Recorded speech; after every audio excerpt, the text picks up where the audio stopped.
علاقے کے لیے، اس کولو کے عوام کے لیے میں نے بھرپور ساتھ دیا۔ پاکستان والوں کو چیلنج کرتا ہوں، جس فورم پہ بھی آنا چاہے میں آنے کے لیے تیار ہوں۔ وہ ثابت کرے حاجی بہار خان نے کیا مفادات لیے۔ جنرل فاروق صاحب سے دل سے شکریہ ادا کرتا ہوں کہ اس بلدیاتی الیکشن میں لڑنا بھی نہیں چاہتا تھا، تو حاجی بہار خان اپنے اس ہم خیال گروپ کے ساتھ اسی کو ووٹ دے گا۔ وہ ہمارے ووٹر کہیں دوسرے جگہوں پہ چلے گئے۔ سبلا کے پاس گیا، میں نے کہا میں نے پہلے بھی آپ کو سپورٹ کیا، میں آج بھی آپ کے ساتھ ہوں۔ محمد خان کو غور کرنا چاہیے، نشہ کے لیے سین سے آؤٹ ہو۔ السلام علیکم ناظرین، سید ناظم شاہ آپ کی خدمت میں حاضر ہیں۔ آپ دیکھ رہے ہیں میرا پروگرام کولو سیاست کے آئینے میں۔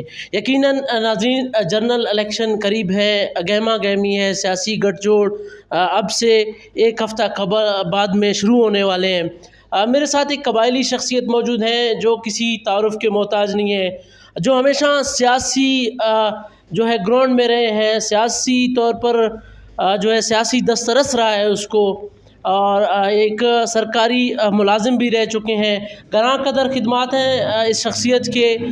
میرے ساتھ آج میرے مہمان ہوں گے حاجی میر بہار خان بجارانی مری صاحب، جو ایکس تحصیلدار بھی رہ چکے ہیں۔ حاجی صاحب کی اگر میں بات کروں تو ہر دور میں گراں قدر خدمات تھے۔ آج پوچھتے ہیں تلخ اور شیریں سوالات حاجی صاحب سے۔ حاجی میر بہار خان بجارانی مری صاحب، آپ کا بہت شکریہ، آپ نے ہمیں اپنا قیمتی وقت دیا۔ پہلے ہم آپ سے جاننا چاہیں گے حاجی میر بہار خان بجارانی کون ہے؟ سب سے پہلے تو میں آپ کا شکریہ ادا کرتا ہوں کہ آپ نے مجھے یہ محسوس کیا کہ کولو میں سب سے پہلے آپ انٹرویو میرا کر رہے ہیں۔ تو میرا نام میر بہار خان بجارانی مری، اور سابق تحصیلدار ریٹائر، اور اس وقت میں معتبر اعلیٰ مری فورس چمالنگ چیئرمین چمالنگ جرگا ہوں۔ اور سیاسی طور پہ میرا کوئی سیاسی کسی پارٹی سے کوئی تعلق نہیں ہے۔ میں نے ہمیشہ اس ملک، اس دھرتی ماں کے لیے پاک فوج کے ساتھ اس کے شانہ بشانہ کھڑے ہو کر اس دھرتی ماں اور خصوصاً کولو کے لیے جو بھی میرے بس میں تھا، میں نے ہمیشہ کوشش کی کہ اس علاقے کی ترقی کے لیے، اور خاص کر تعلیمی پروگرام، یہ جو پروگرام چمالنگ پروگرام ہے، یہ اللہ کی مہربانی ہے۔ لوگوں کی دعائیں میرے ساتھ تھی، لوگوں کا تعاون بھی میرے ساتھ تھا، لیکن یہ شروعات میں نے کیا تھا جنرل فاروق صاحب سے۔ آج وہ ریٹائر ہو چکے ہیں، میں اس کا بھی تہ دل سے شکریہ ادا کرتا ہوں کہ انہوں نے میرا ساتھ دیا۔ کور کمانڈر حامد رب نواز صاحب سے لے کر پھر جنرل پرویز مشرف اس وقت ہمارے درمیان موجود نہیں ہے، اللہ ان کو جنت نصیب کرے، جا کے انہوں نے یہ منظوری دی اور اس پروسیس کے تحت۔ اور مجھے بڑی خوشی ہے کہ میرے سامنے جو آج میرا انٹرویو کر رہا ہے، اس کا بھی کہیں نہ کہیں تعلق چمالنگ پروسیس سے ضرور ہے، کہ وہ اس نتیجے پہ پہنچا ہے کہ وہ مجھ سے بڑے بڑے لوگوں کے سامنے بھی ڈٹ کے ان سے سوال و جواب بھی کر سکتا ہے اور کر بھی رہا ہے۔ اچھا، ابتدائی تعلیم کہاں سے حاصل کی؟ کتنے سال سروس کی؟ گورنمنٹ ملازم رہے؟ سروس کے دوران کیا نشیب و فراز لمحات ہے، تھوڑا بتائیے گا۔ میں نے ابتدائی تعلیم سب سے پہلے اس زمانے میں کولو پرائمری اسکول تھا، میں نے وہاں سے شروع کیا۔ پھر اس کے بعد 5ویں جماعت میں نے قلی میر خداداد، اب جس کو موجودہ قلی میر تاج محمد کے نام سے مشہور ہے، میں نے 5ویں جماعت کا تعلیم وہاں تک کیا۔ پھر 6ٹی 7ویں 8ویں میں نے کولو سے، پھر 8ویں کا امتحان بارکان میں نے دیا، میٹرک یہاں سے کیا۔ پھر اس کے بعد FA BA وہ میں نے CB سے کیے۔ اور اس سے پہلے میں سب سے پہلے ملیریا میں میں نے سروس جوائن کی 1900 غالباً 83-84 میں۔ تو میں نے بحیثیت ڈپٹی سپریڈنٹ اپنے فرائض سر انجام دیے۔ میرے خیال میں سب سے پہلے پورے کولو علاقے میں پورے علاقے کی نقشہ بندی میں نے کیا تھا، اور گھر گھر میں نے لوگوں کو ملیریا کے خلاف آگاہی دیا، اور ان کو وہاں تک دوائیاں پہنچائی جہاں وہ جو لوگ بیمار تھے، ان کے سلائیڈیں بنا کے میں نے بھیجے تھے۔ کافی میں نے اس پہ کام کیا تھا۔ اس کے بعد پھر میں نے ملیریا سے ریزائن کیا۔ پھر میں موضوع کرم خان شہر کا یونین کونسل کا بلا مقابلہ ممبر منتخب ہوا۔ اس کے بعد کوئی چیئرمین اور تھا، تو اس کے نیچے میں جو کام کرنا چاہتا تھا وہ میں صحیح طور پہ کام کر نہیں سکا، تو اس سے پھر میں نے ریزائن دیا، چھوڑ دیا۔ پھر اس کے بعد 1987 میں دوبارہ ایگزام دے کے میں نائب تحصیلدار بھرتی ہوا۔ تو سروس کے دوران ہم نے بڑے اونچ اور نیچ دیکھے، سیاسی طور پہ مخالفین کی وجہ سے کبھی ہم سبی، کبھی ہرنائی، کبھی زیارت، کبھی ڈیرہ بگٹی، زیادہ تر کولو میں ہمیں کسی نے ٹکنے نہیں دیا، حالانکہ کولو میرا آبائی شہر ہے، آبائی علاقہ ہے۔ تو میں ایک دلچسپ واقعہ آپ کو بیان کرتا ہوں کہ یہ 1989 90 91 کی بات ہے۔ وہ بھی ہمارے بزرگ، ہمارے سیاسی لوگ، میں ان کا نام اب لینا نہیں چاہتا، انہوں نے میری ٹرانسفر کرایا تھا یہاں سے کولو سے۔ تو بڑی ایک دلچسپ واقعہ یہ ہے کہ سردیوں میں، پورا سردیوں میں مجھے ٹھنڈا زیارت میں رکھا جاتا تھا۔ جب گرمی کا سیزن، جو باہر سے لوگ زیارت کو دیکھنے کے لیے آتے تھے، تو پھر میرا ٹرانسفر سبی ہوا کرتا تھا۔ تو سبی کے تمام جو گرم دن تھے، مئی، جون، جولائی، اگست، ستمبر، اکتوبر تک میں سبی ہوتا تھا، اور 1 نومبر کو جب میں دفتر میں پہنچتا تھا تو مجھے اطلاع ہوتا کہ آپ کا ٹرانسفر واپس ٹھنڈا زیارت ہو چکا ہے۔ تو ہم نے وہ وقت بھی گزارا۔ اور اس کے علاوہ 2004-1-2012 کو میں ریٹائر ہوا ہوں بحیثیت تحصیلدار۔ چمالنگ پروسیس کے ساتھ میں 2005 سے میں شامل ہوا۔ اس وقت ہمارے کور کمانڈر حامد ربنوا صاحب تھے، اور جی او سی جنرل فاروق صاحب، اور ہمارے اس سیکٹر کے جو برگیڈیئر تھے، برگیڈیئر نذیر صاحب اور برگیڈیئر ثاقب صاحب۔ تو میں نے بڑی جدوجہد کی۔ صرف اکیلا میں نہیں تھا، میرے ساتھ میرے قبیلے کے ہمدردیاں، حمایت میرے ساتھ تھا۔ اس میں پوادی بھی تھے، اس میں کنگرانی بھی تھے، شائجہ بھی تھے، کلوانی بھی تھے، سالارانی بھی تھے، سومرانی بھی تھے، نہالانزئی، بارانزئی، تمام لوگوں کی حمایت میرے ساتھ تھا۔ تو میں نے بڑی جدوجہد کی مری لونے کے تنازع کو حل کرنے کے لیے۔ تو اللہ کی مہربانی ہے کہ 6 ستمبر 2006 کو وہی 2 قبائل کوئٹہ شہر میں آپس میں بغل گیر ہوئے تھے، جو پہلے ایک دوسرے کے خون کے پیاسے تھے، اور 2007 میں پھر چمالنگ پروسیس شروع ہوا۔ تو یہ آپ کو بخوبی علم ہے کہ چمالنگ 74 کے بعد 77 سے 2004 تک تقریباً نو گو ایریا تھا، کوئی آزادانہ طور پہ اس علاقے میں نہیں جا سکتا تھا، کیونکہ وہ دہشت گردوں کی ایک قسم کی نرسری بھی تھی۔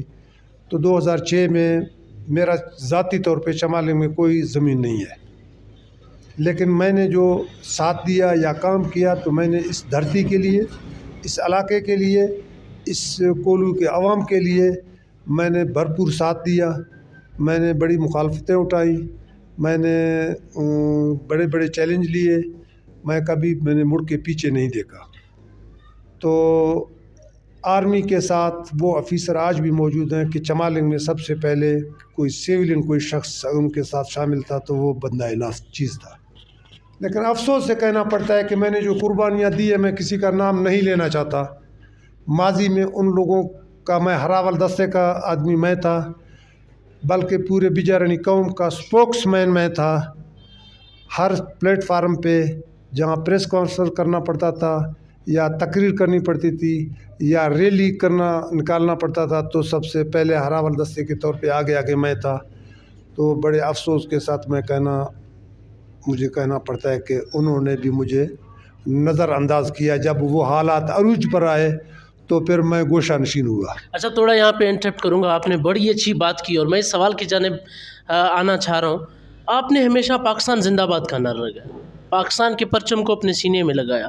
آپ کی گناہ قدر خدمات ہیں، یقیناً دھمکیاں تو ملی ہوں گی آپ کو، تھریٹس تو ہوئے ہوں گے، کبھی خوف آیا؟